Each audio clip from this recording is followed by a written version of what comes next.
స్వరము, క్రీస్తు రాకడ స్వరము, క్రీస్తు రాకడ స్వరము, క్రీస్తు రాకడ కొరకై నిన్ను సిద్ధపరచు స్వరము, క్రీస్తేసు రాకడ కొరకై సిద్ధపరచే స్వరము. వినుమా, వినిపించుమా, కనుమా, సిద్ధపడుమా.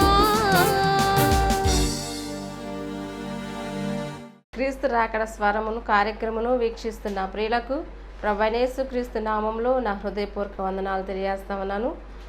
ఈ సమయంలో దైవజనులు ఎం రత్నకుమార్ గారు దైవవర్తమానం అందిస్తారు. ముందుగా చిన్న ప్రార్థన చేసుకుందాం. పరిశుద్ధ ప్రేమ కలిగిన తండ్రి, దయగల యేసయ్య, నీ ఘనమైన శ్రేష్టమైన పాదాలు కొందనాలు స్తోత్రాలు చెల్లిస్తున్నాను ప్రభా. ఈ క్రీస్తు రాకడ స్వర కార్యక్రమాన్ని మీరే ఆశీర్వాదకరంగా జరిగించండి. మీ దాసులు మీరు బలపరిచి వాడుకోండి. అనేక ఆత్మరక్షణ కార్యక్రమం కొరకై ఈ పని జరిగినట్లుగా సహాయం చేయండి. నీ నామానికి మహిమ తెచ్చుకొని మని యేసు నామమున అడిగి వేడుకొని ప్రార్థిస్తున్నాం తండ్రి, ఆమేన్. క్రీస్తు రాకడ స్వరము, క్రీస్తు రాకడ స్వరము, క్రీస్తు రాకడ స్వరము, క్రీస్తు రాకడ స్వరము. మన ప్రభువును రక్షకుడునైన యేసయ్య పరిశుద్ధమైన నామమున క్రీస్తు రాకడ స్వరం కార్యక్రమం వీక్షించుచున్న ప్రియులారా, మీ అందరికీ నా వందనాలండి. బాగున్నారా ప్రియులారా? దేవాది దేవుడు మనల్ని ప్రేమించి గత సంవత్సరం అంతా కాపాడి మరొక నూతన సంవత్సరాన్ని చూసే ధన్యత భాగ్యం దేవుడు మనకు అనుగ్రహించారు. ప్రియులారా, ఈ దినాన మనం ఇంత సంతోషంగా ఆనందంగా ఉండటం విషయంలో దేవుడు చేసిన సహాయం చాలా గొప్పది.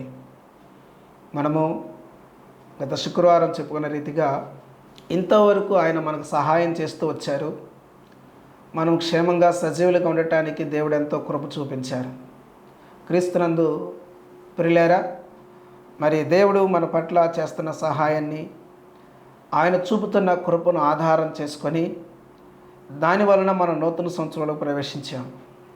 మరి ఈ నూతన సంవత్సరంలో మన జీవితం ఎలా ఉండాలి అనేది ఆ విషయాన్ని కూడా మనం ఆలోచన చేయాలి కదా.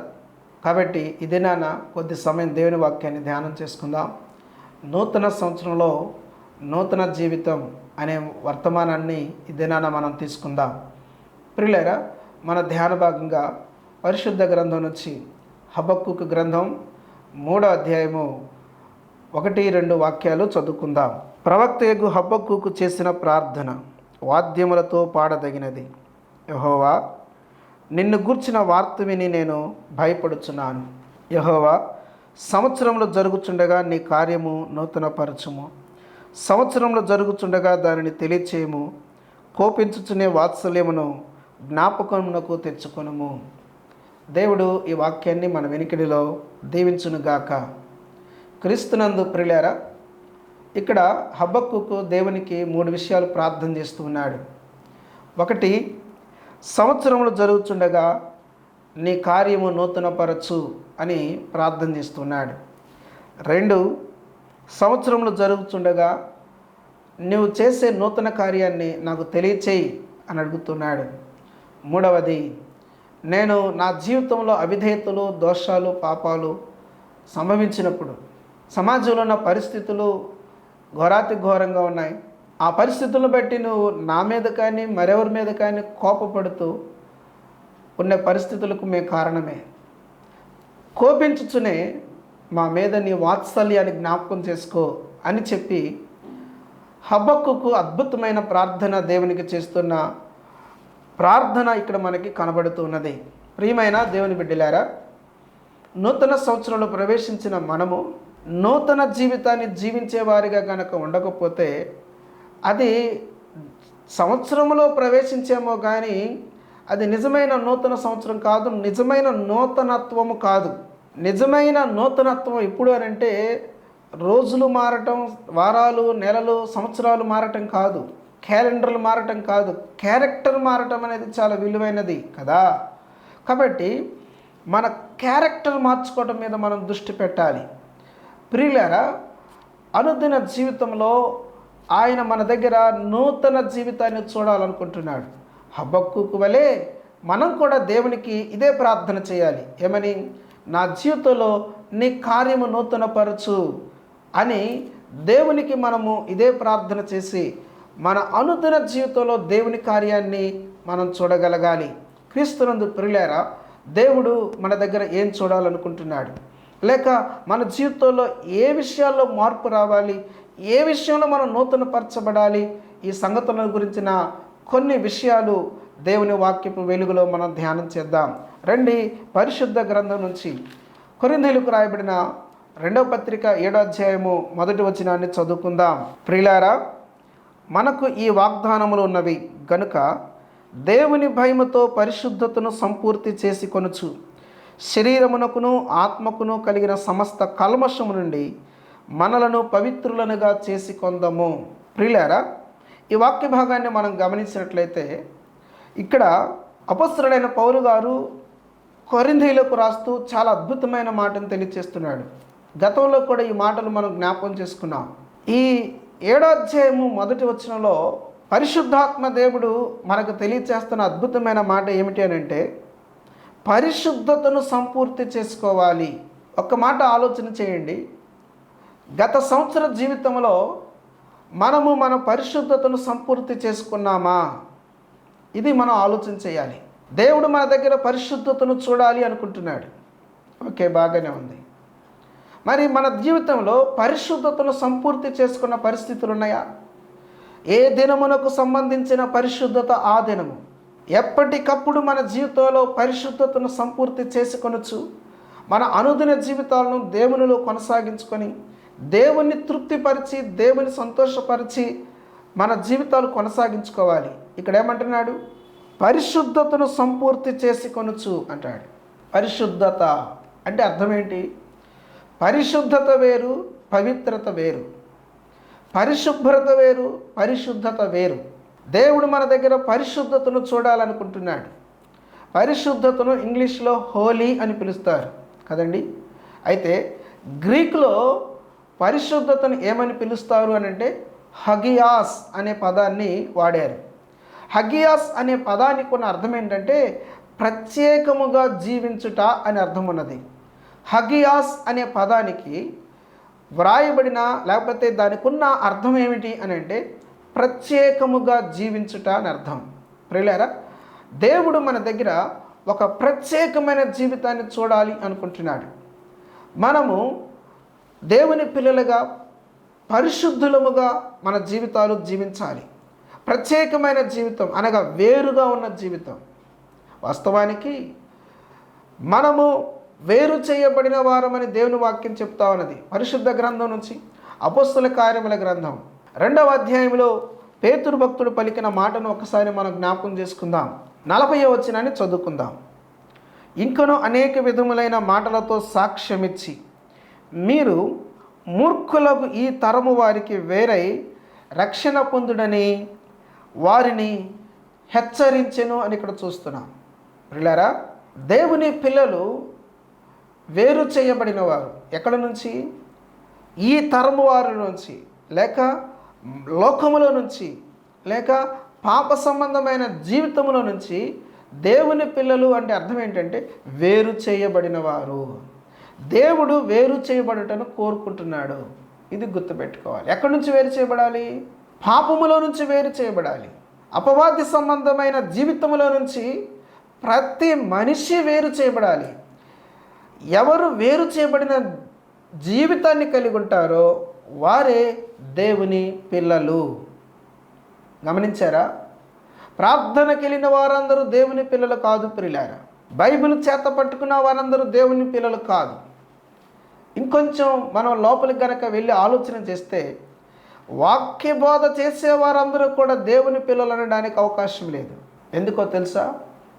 పాపము నుంచి వేరు చేయబడకుండా, లోక సంబంధమైన జీవితాల నుంచి వేరు చేయబడకుండా దేవుని పిల్లలు అనబడడానికి వారికి ఎటువంటి యోగ్యత లేదు అనే సంగతిని గుర్తుపెట్టుకోవాలి. వారిని గురించే కదా మత్తయి సువార్త 7వ అధ్యాయంలో ప్రభువారు పలికింది, మీరెవరో నాకు తెలియదు అని. చూడండి ఒకసారి ఆ మాటను మీ ఎదురు తీసుకొస్తాను. మత్తయి సువార్త 7వ అధ్యాయం 22వ వచనాన్ని మీ కొరకు చదువుతున్నాను.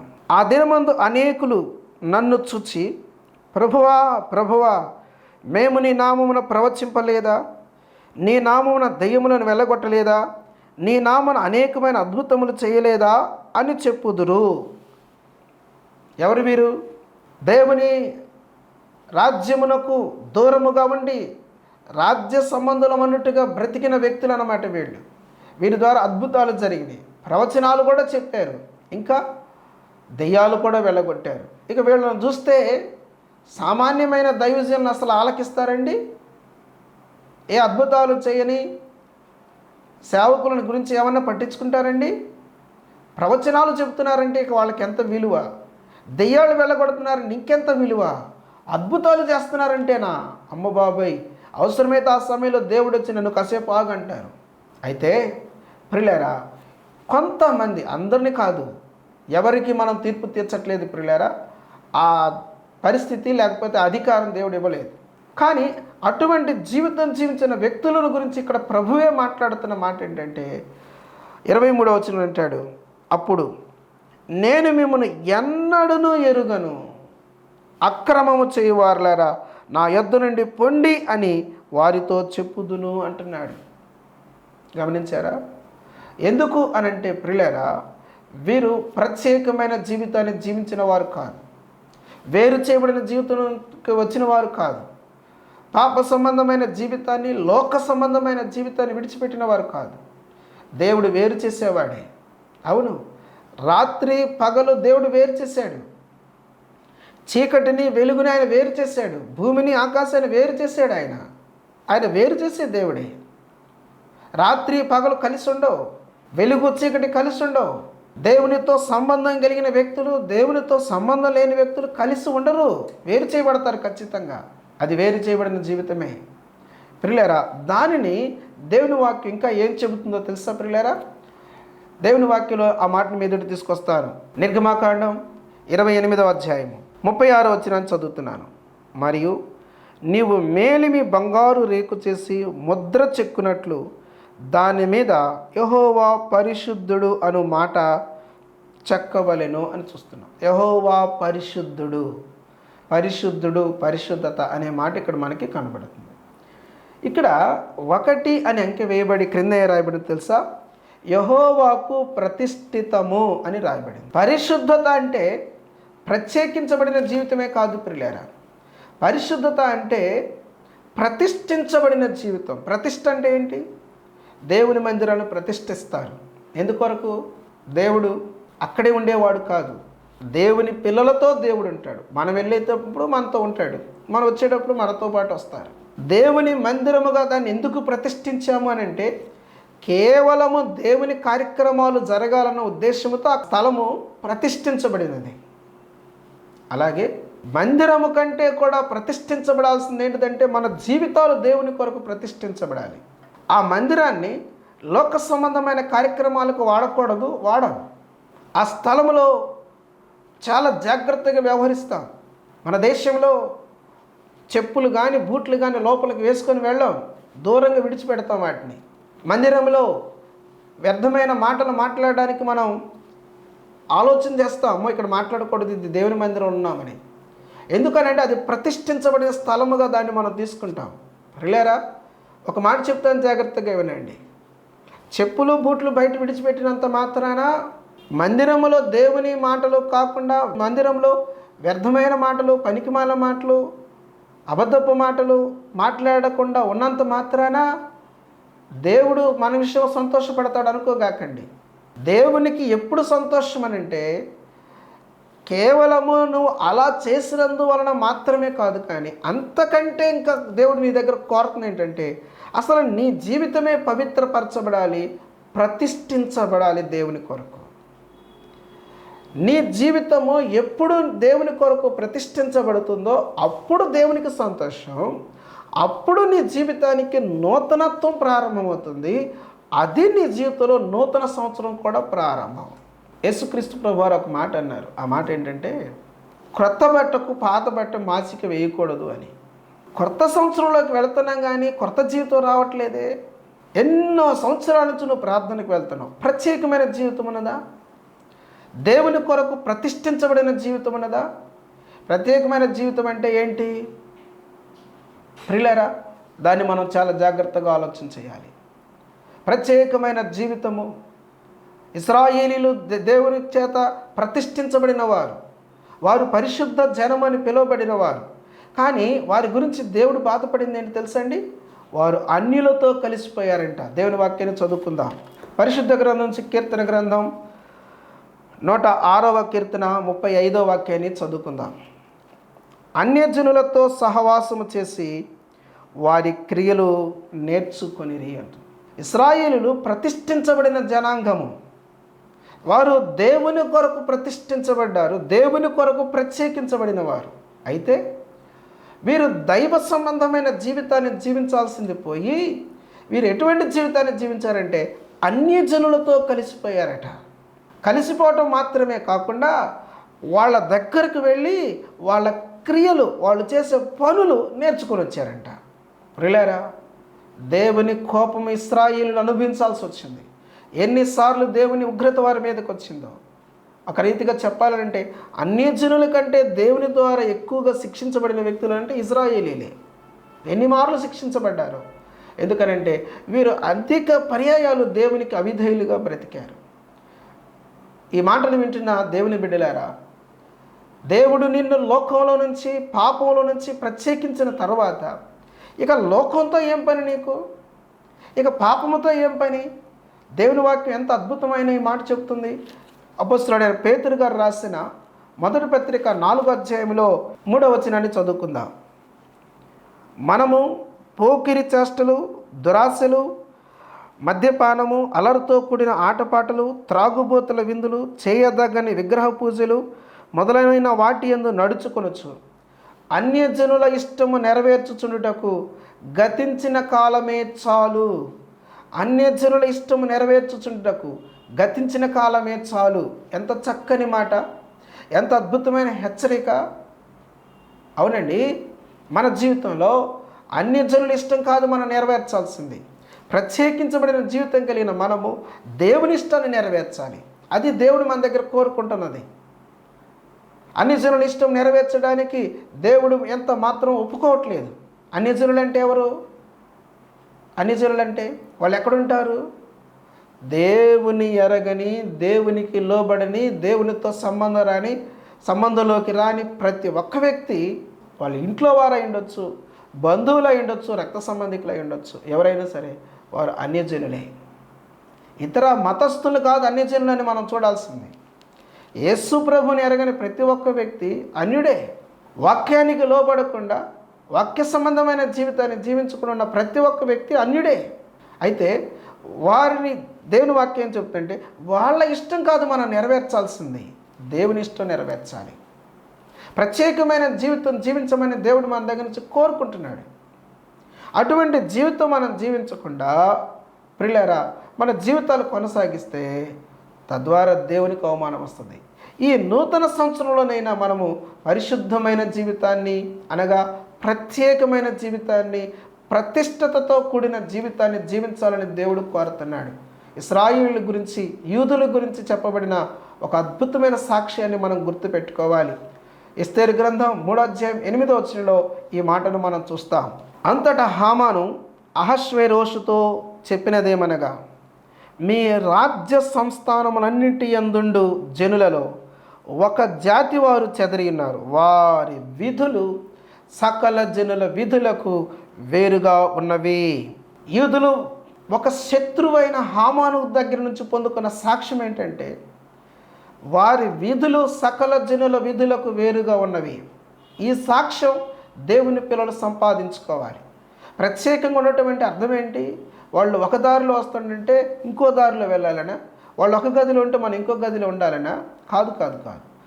నీవు పనిచేస్తున్న స్థలములో, నీవు ఉంటున్న గృహములో, అలాగే వివాహ సమయాలలో, పండుగ సమయాలలో, గృహాలు నిర్మించుకునే సమయాలలో, అనుదిన జీవితంలో ప్రియులారా వారు ఎలా జీవించుచున్నారో దానికి వ్యతిరేకమైన జీవితం అంటే వారు ఎలా జీవించుచున్నారు అనేది దేని మీద ఆధారపడిందంటే వాళ్ళు అవినీతిని నమ్ముకొని, పాపాన్ని నమ్ముకొని, వారు మూఢనమ్మకాలు నమ్ముకొని బ్రతుకుతున్న పరిస్థితులు కనుక కలిగి ఉన్నట్లయితే వాటిని మనం నమ్మక దేవుని యందు విశ్వాసంతో మనం బ్రతకాలి. వాళ్ళు తాత్కాలిక సుఖాల కొరకు పరుగులెత్తుతూ సమయాన్ని వ్యర్థం చేస్తున్న పరిస్థితులు ఉంటే వారితో కలిసి మనము ఉండకూడదు. అటువంటి పరిస్థితులు మనకు ఉండకూడదు. ఒక ప్రత్యేకమైన జీవితాన్ని జీవించాలి. ప్రత్యేకమైన జీవితము అని అంటే ప్రజలను హీనంగా చూడటం అని కాదు, ప్రజలను వేరుగా చూడటం అని కాదు. నా ద్వారా, నా ప్రతి కదలిక ద్వారా దేవునికి మహిమ రావాలి, నేను దేవుని సాక్షిగా జీవించాలి అనే కోణంలో మనం జీవించటం అన్నమాట. ఇశ్రాయేలీలు కొన్ని పర్యాయాలు అన్యులతో కలిసిపోయి వారి క్రియలు నేర్చుకున్నారు. చాలామంది బిడ్డల జీవితాల్లో, పరిశుద్ధులు అనబడుతున్న వారి జీవితాల్లో, దేవుని పిల్లలను పడుతున్న వారి జీవితాలు అన్యుల క్రియలు కనబడుతున్నాయండి. అన్యుల వలె నెలల పట్టింపులు, అన్యుల వలె రోజుల పట్టింపులు, అన్యుల వలె లోక సంబంధమైన ఆచారాలు, సంవత్సరాల పట్టింపులు. ఈ సంవత్సరం వివాహం అయితే 2వ సంవత్సరం వివాహం చేయరు. ఎవరు? దేవుని పిల్లలను పడుతున్న వారు కూడా. నెలల పట్టింపులు పోలేదు, రోజుల పట్టింపులు పోలేదు. ఎన్ని పట్టింపులతో ఏమండి పరిశుద్ధతను కోల్పోతున్నామనే సంగతిని గుర్తుపెట్టుకోవాలి. అవునండి, దేవుని పిల్లలుగా ఈ విషయాల్లో మనం చాలా మెళకువ కలిగి ఉండాలి. మన విశ్వాసము క్రీస్తునందు, మన విశ్వాసము దేవుని వాక్యమునందు, మనము దేవుని అందరి విశ్వాసముతో జీవించాలి. దేవుడు ప్రభువైన యేసుక్రీస్తు వారు అతి త్వరలో రాబోతున్నారు కదా. ఆయన ఏం చూడాలనుకుంటున్నాడు? విశ్వాసులను చూడాలనుకుంటున్నాడా? కాదు కాదు కాదు, విశ్వాసము గలవారిని చూడాలనుకుంటున్నాడు. ఏమిటి విశ్వాసం? నీ విశ్వాసం దేని మీద? యెషయా భక్తుడు ఇశ్రాయేలుతో చెప్పిన మాట, ఈ ప్రజలు దేనిని బందుకట్టు అనుకుంటున్నారో మీరు బందుకట్టు అనుకొనకుడి, వారు దేనికి భయపడుతున్నారో మీరు దానికి భయపడకుడి అని చెప్పాడు. అవును, వాస్తులకు మనం భయపడుతున్నాం, వారు కట్టుబాట్లకు భయపడిపోతున్నారు, కట్టుబాట్లకు విలువనిస్తున్నారు. నీవు కూడా అలాగే ఉన్నట్లయితే ఒక ప్రత్యేకమైన జీవితం జీవించిన వ్యక్తి కాదు కదా. దేవుని బిడ్డలారా, దేవుని పిల్లలు ఎవరో కాని వారు ఎవరో మన జీవితాల్లో కనపడాలి. పరిశుద్ధత అనేది మన జీవితాల్లో చాలా విలువైన ప్రత్యేకమైన జీవితం. దేవుని వాక్యం చెప్తుందంటే పరిశుద్ధతను సంపూర్తి చేసి కొనొచ్చు. చాలామంది పనిచేసే స్థలాల్లో సాక్ష్యం లేదు, ఒళ్ళు దాచుకుంటారు, అబద్ధాలు ఆడుతారు, దేవునికి అవమానం తీసుకొస్తున్నారు. కాంట్రాక్ట్ పనులు అయితే ఒక రీతిగా, కూలి పనులు అయితే మరొక రీతిగా చేస్తున్నారు. అది ఎంత అవమానకరమైన పరిస్థితులు. ప్రియమైన దేవుని బిడ్డలారా, దేవుని పిల్లలుగా మనం సాక్ష్యం సంపాదించుకోవాలి. మేస్త్రి ఉంటే ఒకలాగా, పై అధికారులు ఉంటే ఒక రీతిగా, లేకపోతే మరొక రీతిగా ఉండటం, అది దేవుని పిల్లల లక్షణాలు కావే. అది ప్రత్యేకమైన జీవితం కాదే. యథార్థత లేని పరిస్థితులు కదా, నమ్మకత్వం లేని పరిస్థితులు కదా, నీతి లేని పరిస్థితులు కదా. ప్రత్యేకమైన జీవితం అని అంటే యథార్థత కలిగిన జీవితం, నీతి కలిగిన జీవితం, నమ్మకత్వాన్ని కాపాడుకునే జీవితం. ఇది ఉండాలి మన దగ్గర. యోసేపు దగ్గర ఆ పరిస్థితి ఉన్నదండి. దావీదు, దానియేలు, షద్రక్, మేషక్, అబేద్నెగోలు, ఎస్తేరు వీరందరూ కూడా తమ నమ్మకత్వాన్ని కాపాడుకున్నారు. అందుకే వారు ఎంతగానో హెచ్చించబడ్డారు. వారి ద్వారా దేవుని నామం ఎంతో హెచ్చించబడింది. ఈ కార్యక్రమాన్ని వీక్షిస్తున్న ప్రియమైన సోదరి సోదరులారా, జాగ్రత్త.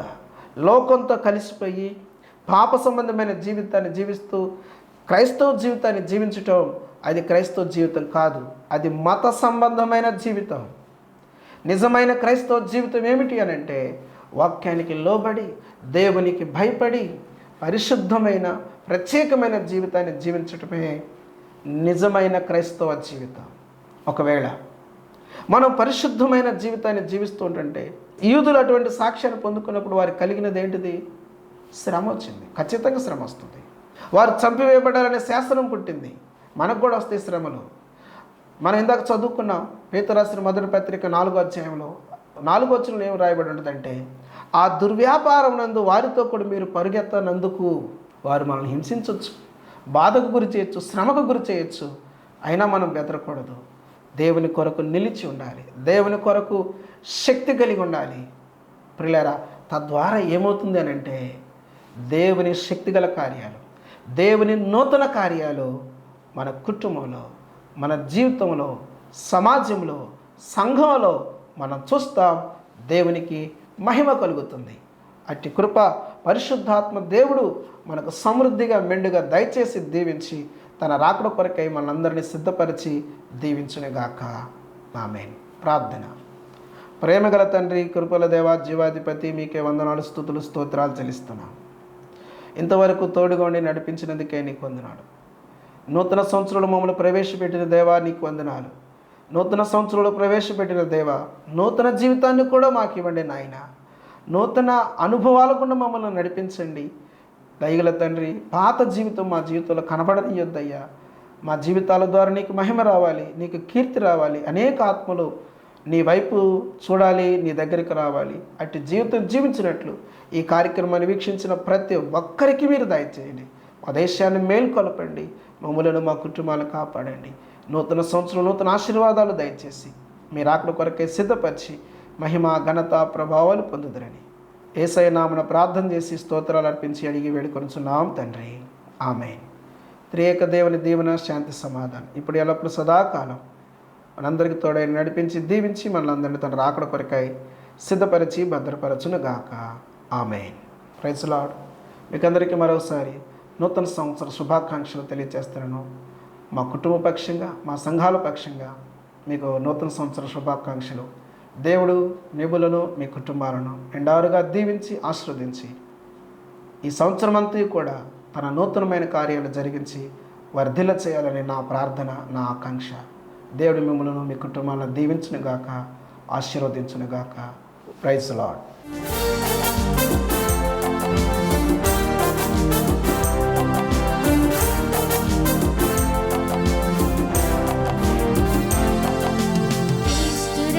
స్వరము, క్రీస్తు రాకడ స్వరము, క్రీస్తు రాకడ స్వరము, క్రీస్తు రాకడ స్వరము, క్రీస్తు రాకడ కొరకై నిన్ను సిద్ధపరచు స్వరము, క్రీస్తు రాకడ కొరకై సిద్ధపరచే స్వరము వినుమా.